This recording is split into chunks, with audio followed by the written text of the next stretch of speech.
Olá, hoje a gente vai conversar sobre um material um pouco diferente.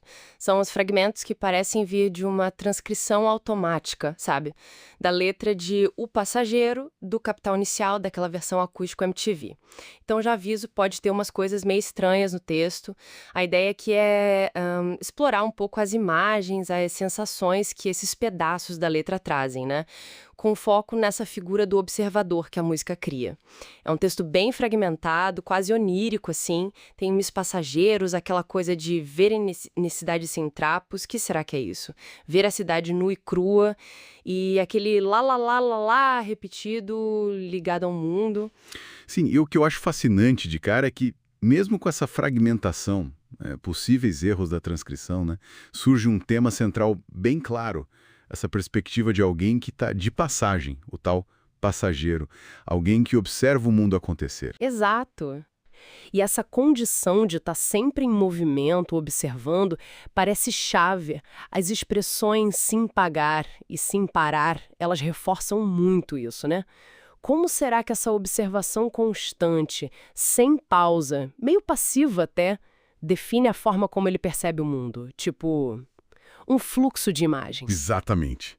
E o olhar desse passageiro, ele passeia, né, entre o grandioso, o cósmico, e o bem terreno. A gente vê as estrelas, La Luna, e aí, em contraste, essa visão da cidade, Berenice Cidar, talvez mais despojada. Parece que para ele, o céu e a rua são parte do mesmo show, sabe? Vistos da mesma janela em movimento. É verdade. E falando nessas estranhezas da transcrição, tem aquela linha meio sobre identidade, né? De eu passa a ser como el hígado e passa a ser. Olha, hígado, fígado, soa muito fora de lugar, né? Será que era ligado ou outra coisa? Mas, independentemente da palavra certa, a frase sugere uma transformação, uma absorção pelo que ele está vendo. Uma imagem corporal bem inesperada, assim. Uhum. E essa ideia de conexão forte, talvez até de se misturar com o observado, ela meio que conversa com aquela outra frase: para mim, todo isso foi para mim. Usted sempre es mi pertenencia. E aí entra uma tensão curiosa, né? Como é que uma figura que é definida pela passagem, por ser só um passageiro, pode falar em pertenência, em posse? Pois é. Será que o ato de observar é tão intenso, tão profundo, que transforma o que ele vê em algo dele? Mesmo que seja só na memória, na sensação? É um paradoxo interessante mesmo. E depois vem aquelas repetições meio misteriosas. Ola que te duela, ola quien de dólar, e la luna que te dê Dallas. Assim, o sentido exato, impossível saber. Com essa transcrição, talvez falha. Mas a sensação que passa é meio agridoce, né? Sim, Será que é um comentário sobre o preço, sei lá, financeiro, dólar, ou emocional, duela, dessa jornada sem fim, e a lua que dá Dallas, dádivas, dores, fica no ar, né? totalmente.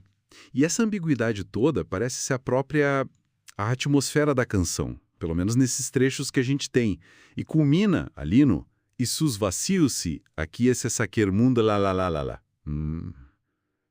Será que essa observação sem parar serve para preencher esses vazios existenciais? Boa pergunta. E o lá lá lá lá seria tipo a música de fundo dessa contemplação, a trilha sonora que acompanha o preenchimento desses vazios, ou talvez só a aceitação deles? Bom, então, tentando juntar as peças aqui, o que a gente tem é um rascunho de uma experiência bem particular, né? Há de ser esse observador eterno, o passageiro, sempre andando, sem parar, absorvendo o mundo com força, o mundo, o cosmos, as estrelas, a luna, numa tentativa, quem sabe, de tapar uns vazios ou de criar um sentimento de pertencimento, me pertenência, só pelo olhar.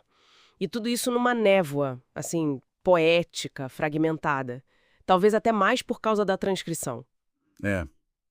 E fica talvez uma reflexão final, né? Pensando nessa figura do passageiro, como será que esse ato de só observar a vida passando sem parar, sem necessariamente interagir muito, afeta a nossa sensação de conexão com aquilo que a gente vê? Será que olhar com intensidade suficiente pode, de alguma forma, transformar o mundo lá fora em algo nosso? Mesmo que seja só na nossa cabeça, nas nossas memórias, nas sensações que ficam?